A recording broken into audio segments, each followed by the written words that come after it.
عمران خان کا صوفی پر اعتماد اور عدالتی سہارے۔ کالم نگار Syed Sardar Ahmed Pirzada, the first blind journalist of Pakistan, APNS best Urdu column award holder, روزنامہ نوائے وقت، مورخہ 26 جنوری 2018۔ اب سے 102 برس پہلے یعنی 1916 کی بات ہے۔ شدید گرمیوں کے دن تھے۔ لوگ امریکہ کی ریاست نیو جرسی کے ساحل پر واقع ایک تفریحی مقام پر اکٹھے تھے۔ لوگ سمندر کی لہروں سے لطف اندوز ہو رہے تھے کہ خطرناک شارک مچھلیوں نے ان پر اچانک حملہ کر دیا۔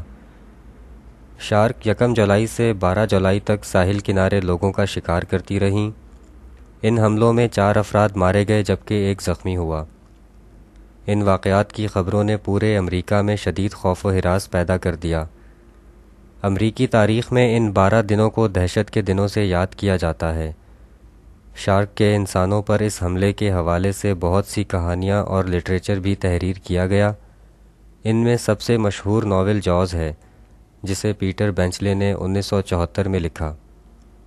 اسی ناول پر 1975 میں جاز کے نام سے ہالی ووڈ میں ایک فلم بنائی گئی، جو امریکی سینما کی تاریخ میں ایک بہترین فلم ہے۔ فلم جاز کی تاریخی خصوصیات کے باعث 2001 میں کانگریس لائبریری نے اسے امریکی ورثے کے طور پر محفوظ کر لیا۔ شارک کے اس حملے کا تجزیہ کرنے والے یہ دیکھ کر حیران رہ گئے کہ شارک کے ان حملوں نے اس وقت کے امریکی صدارتی انتخابات پر بھی بہت گہرا اثر ڈالا۔ جب شارک کے حملوں کے یہ واقعات رونما ہوئے تو اس وقت امریکہ کے صدر ووڈرو ولسن تھے۔ وہ 1913 میں امریکی صدر بننے سے پہلے جنوری 1911 سے مارچ 1913 تک نیو جرسی کے گورنر رہ چکے تھے اور اب 1916 میں دوسری ٹرم کے لیے مضبوط صدارتی امیدوار تھے۔ انتخابات کے نتائج آئے تو ولسن مجموعی طور پر کامیاب ہو گئے، لیکن سیاسی تجزیہ کار یہ دیکھ کر دم بخود رہ گئے کہ پاپولر ولسن اپنی ہی ریاست نیو جرسی میں ہار گئے ہیں۔ مبصرین کے لیے پریشانی کی بات یہ تھی کہ نیو جرسی کی ریاست ولسن کا ذاتی حلقہ اور ہوم لینڈ ہے۔ وہ یہاں کے گورنر بھی رہ چکے تھے اور صدارتی انتخابات کی اپنی پہلی ٹرم میں نیو جرسی سے جیت چکے تھے، پھر اس مرتبہ انہیں اپنے ذاتی حلقے میں شکست کیوں ہوئی؟ گہری تحقیق اور نفسیاتی تجزیوں کے بعد ایک چونکا دینے والا انکشاف سامنے آیا۔ وہ یہ کہ ولسن کی اپنے ذاتی حلقے میں شکست کی وجہ شارک کے وہی حملے تھے۔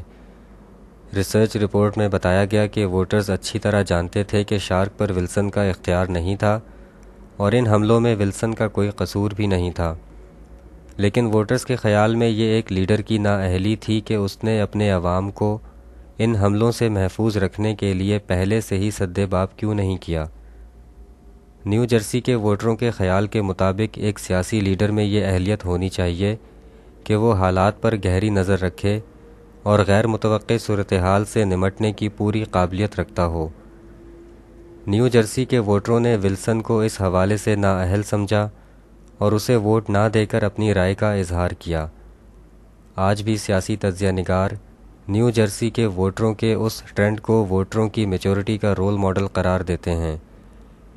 سیاسی تجزیہ نگاروں اور جمہوریت کے فلاسفروں کے نزدیک جمہوریت میں سیاسی لیڈروں سے زیادہ ووٹروں کی میچورٹی اہم ہوتی ہے، کیونکہ ووٹر جس قسم کے لیڈروں کو منتخب کریں گے اس سوسائٹی میں ویسا ہی جمہوری ماحول پایا جائے گا۔ گویا اچھی، کم اچھی یا بری جمہوریت کا دار و مدار سیاسی لیڈروں کی بجائے ووٹروں کی میچورٹی پر ہوتا ہے۔ ہمارے ہاں ووٹروں کے لیے میچورٹی کی یہ نوبت آنے ہی نہیں دی گئی۔ پاکستان کا قیام لوگوں کی رائے یعنی جمہوریت کے نتیجے میں ہوا، لیکن قائد اعظم کے بعد جمہوریت کو ایک طوق بنا کر عوام کے گلے میں ڈالا جاتا رہا۔ مطلب یہ کہ جمہوریت کا ناٹک ہمیشہ رچایا گیا، لیکن مخصوص نتائج کو عوام کی رائے پر ترجیح دی جاتی رہی۔ اس کے لیے کبھی ڈرائنگ روم پالیٹکس کا سہارا لیا گیا، کبھی مارشل لا لگائے گئے، کبھی ہارس ٹریڈنگ کی گئی اور کبھی عدالتی فیصلوں کے ذریعے اپنی خواہشیں پوری کی گئیں۔ یہ سلسلہ چلتے چلتے 2018 تک پہنچ گیا ہے۔ اس برس کے متوقع عام انتخابات پر ممکنہ اثرات کا جائزہ لیں تو 70 برس سے موجود وہی ڈراؤنی حقیقت اب بھی ویسے ہی نظر آئے گی۔ ملک کی موجودہ قومی سیاسی جماعتوں میں Noon League, P T I, Peoples Party, Jamaat Islami, M Q M, J U F اور اے این پی وغیرہ قابل ذکر ہیں۔ دیکھا جائے تو آئندہ انتخابات میں بھی مذکورہ جماعتوں کے ووٹروں پر اعتماد کرنے کی بجائے صوفی پر اعتماد کے پلان کی کوشش کی جا رہی ہے۔ مذہبی سیاسی جماعتوں کے عدم توازن کو توازن دینے کے لیے تحریک لبیک سامنے آئی۔ قدیم اور مضبوط مذہبی سیاسی پارٹی جماعت اسلامی 70 برسوں میں اتنے ووٹروں کو اپنی طرف متوجہ نہیں کر سکی جتنا تحریک لبیک نے 70 مہینوں سے کم عرصے میں ووٹروں کو اپنی طرف متوجہ کر لیا۔ ضمنی انتخابات کے ثبوت بتاتے ہیں کہ جماعت اسلامی کا نام و نشان بھی نہیں رہا، جبکہ نوزائیدہ تحریک لبیک تیسری بڑی جماعت بن کر سامنے آئی۔ اب مستقبل کے مقابلے کی دو جماعتیں یعنی نون لیگ اور پی ٹی آئی کی بات کریں تو معاملہ کھل جاتا ہے۔ نون لیگ اپنے کندھوں پر سی پیک، لوڈ شیڈنگ کا خاتمہ، موٹر ویز کی تکمیل اور دیگر مختلف پروجیکٹس سجا کر انتخابات میں حصہ لینا چاہتی ہے۔ شاید انہی پروجیکٹس کے باعث ووٹرز کی فیصلہ کن تعداد نون لیگ کی طرف متوجہ بھی ہے۔ ووٹروں کی اس توجہ کو نون لیگ کے خلاف عدالتی فیصلوں اور مقدمات کے ذریعے زائل کرنے کی کوشش کی جا رہی ہے۔ نون لیگ کے توڑ کے لیے سیاسی جماعت پی ٹی آئی ظاہر ہوئی، لیکن وہ بھی اب ناکام سیاسی لیڈروں کے ساتھ گٹھ جوڑ اور عدالتی فیصلوں کے ذریعے ہی نون لیگ کو فائر کرنا چاہتی ہے۔ چند دن پہلے عمران خان نے پی ٹی آئی کے آئندہ انتخاب میں لائحہ عمل کے حوالے سے سی ای سی کے اعلانیے پر بات کرتے ہوئے کہا کہ P T I Noon league کی کرپشن کے لاتعداد مقدمات عدالت میں لے جائے گی۔ ایسا لگتا تھا کہ عمران خان کے پاس اپنی کوئی سیاسی متاثر کن کارکردگی نہیں ہے، لہٰذا وہ نون لیگ کو عدالتوں میں رسوا کر کے ہی انتخابات جیتنا چاہتے ہیں۔